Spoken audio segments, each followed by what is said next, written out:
All right, with me here today to talk about the war on oil and gas and the use of your money to do it is our friend Gina Pappano. And Gina is the executive director of InvestNow. She's also got quite a background as a leader at the TSX. A warm welcome, Gina. Thank you, David. It's great to be here. Well, Gina, it's hard to believe, but just right off the top, is it an overstatement to say that there's a war on Canadian oil and gas?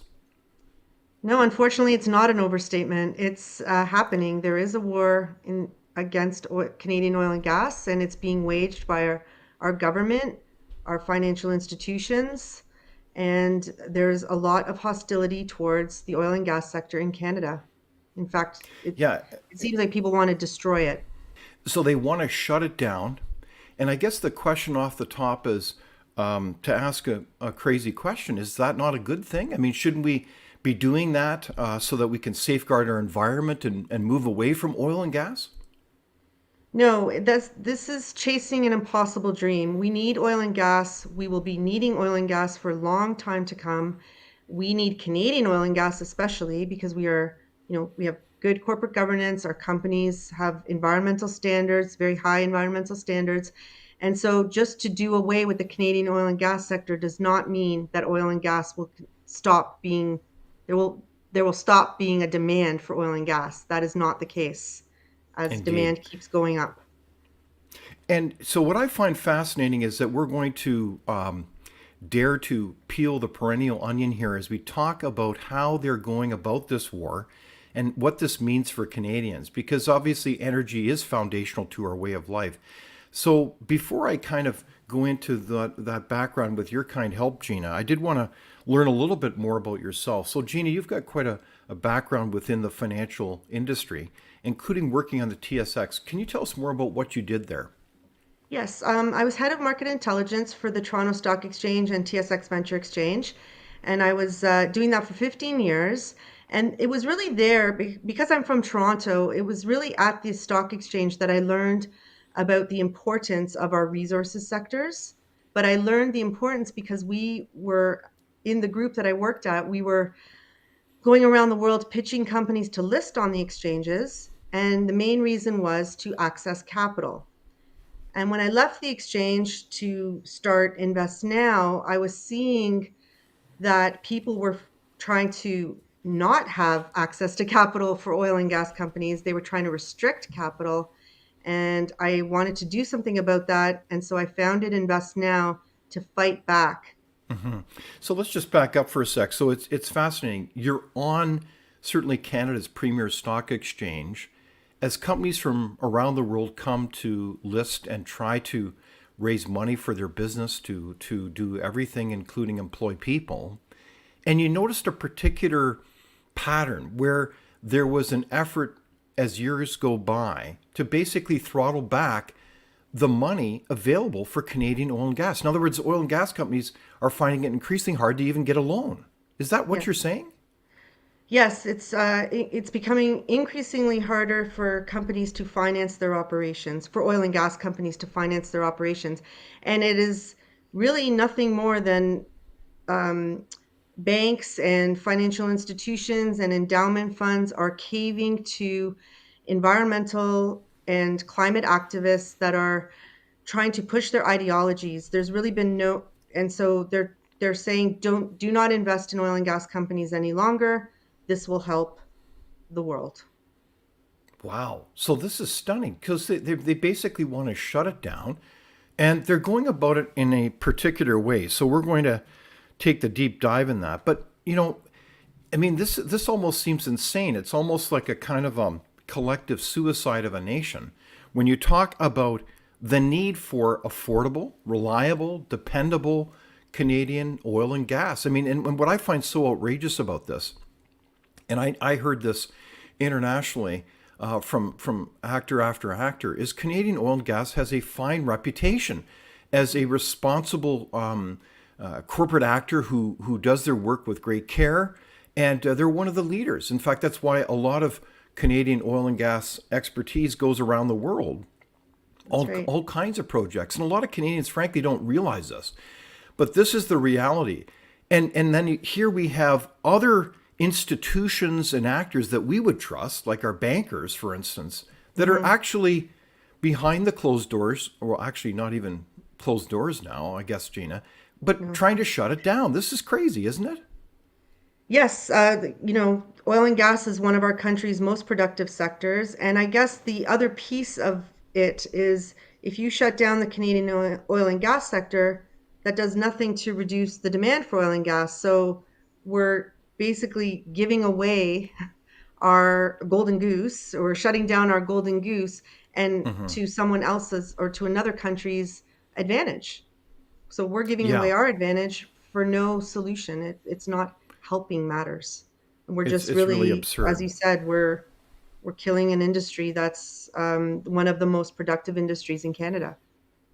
When in fact it could be used to our advantage. I mean, I still Yes. marvel that there's so many parts of our country, particularly in Eastern Canada, who still import oil and gas from corrupt regimes like Venezuela or you can name it. There's a whole list of them Yes. that don't have human rights, quite frankly, and don't care about the environment the way we do. So this is just, isn't it hypocrisy? Yes, it is, and it's all based on ideology, not, sound financial decisions. If a pipeline company can't build a pipeline, we have no way of getting our oil and gas to Eastern Canada. So there are, Hmm. regulation is working against us. Um, Financing is working against the oil and gas sector. So Hmm. there's a lot of hostility, and it's stopping the flourishing of our sector. Well, and what's amazing, Gina, in your case, is that you have teamed up with a variety of other actors, and you're now in the role as executive director of Investment Now. What is Invest Now? What are you doing? Well, InvestNow was started to push back against what we call the divestment movement. So the divestment movement started 10 years ago.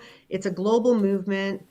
Um, Big, well-funded players started it, and they started out at the universities, kind of protesting, saying that the university endowment funds should not be invested in any oil and gas companies. And then they've moved on now to pension plans, public pension plans, saying the same things, that they're demanding the same things, that public pension plans should not be investing in oil and gas companies. And now finally, they're even approaching banks and insurance companies saying, we should not be insuring oil and gas companies, and we should not be lending or investing in oil and gas companies. We should not be financing them. Banks should not be financing them. And Okay, okay, they've so can I just pause for a sec there Mhm. because this is kind of stunning. So you have taxpayer supported universities, places of Mhm. quote higher education that Yes. are using their monies and donations from people and saying we're going to take that money and we're going to forbid where the rules are we're not going to invest in Canadian oil and gas. Isn't that kind of Yeah. outrageous? Oh, yes, it is. And I urge people to speak up about it. I think a lot of people don't know this, but they're basically Xing out the oil and gas sector from their investment pool. It's Sorry, wrong, you first said of all. They're not Xing doing Xing out. well, they are eliminating the oil and gas sector from an investment pool. So they're not investing in any oil and gas companies, any new oil and gas companies. They're just saying no. So they're trying to starve the oil and gas sector of capital, and capital is required to build a business and to expand a business and to innovate in a business, provide jobs in a business. So there's, Hmm. you know, companies rely on capital, and the institutions are being asked to starve these oil and gas companies of capital. Yeah, no, this is incredible. It almost sounds like a David and Goliath story. As It is. you were part of a group, and certainly at Frontier, we would be strong advocates and out of based in evidence and analysis that the oil and gas industry are a foundational component, not only for immediate energy, but it cascades right through the economy. It's like a domino in Yes. terms of, Yeah. manufacturing, forestry, mining, even the service economy, especially as we have the renewed emergence of technology in the form of artificial intelligence. All these things. I mean, does anyone use a cell phone or a laptop? All these things are based ultimately on oil and gas. But these Yes. people don't get that, do they? No, well, they don't understand the connection between, turning on or flipping a switch and having the lights come on and oil and gas and where it's all coming from and the need for reliability, um, reliability and affordability. That all comes from oil and natural gas. And right now, the renewable side, not, it's not there yet. You can't just flip a switch, get rid of oil and gas, and go totally renewable. It's Yeah, it's no, not happening. exactly. Well, what we've, I would always remark is it almost seems like we've got a whole cascade of public policies and quotes being used that are not really grounded in reality. So, for example, as much as people, not that one is against windmills per se, but you have to look at the true cost because all the green energy Yes. sources, whether it's, wind, solar, there's a whole list of them that are all fundamentally subsidized by the government. Is that a fair comment? Yes, it is. And not to mention that they all need oil and gas to Oh, yes, there be it what is, they oil are. and You gas can't have again. a windmill without steel. There are a lot of issues, and you can't have solar panels without oil and gas, like the filaments, and it's just not possible to have the renewable sector without oil and gas. Every sector on the exchanges rely on oil and gas as a base or Indeed. foundation.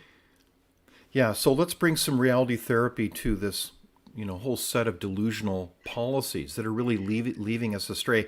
And carbon tax to boot. I mean, as that falls apart and all kinds of parties like, what is it, the current premier of BC, David Eby, has totally done a backflip away from the all kinds of policies, including now backing away from carbon taxes. So Or emissions the caps, question, there's lots. oh, everything, it's just unbelievable. Without open discussion and debate, you're not thinking, nor are you free. Comment below. We'd love for you to join the conversation.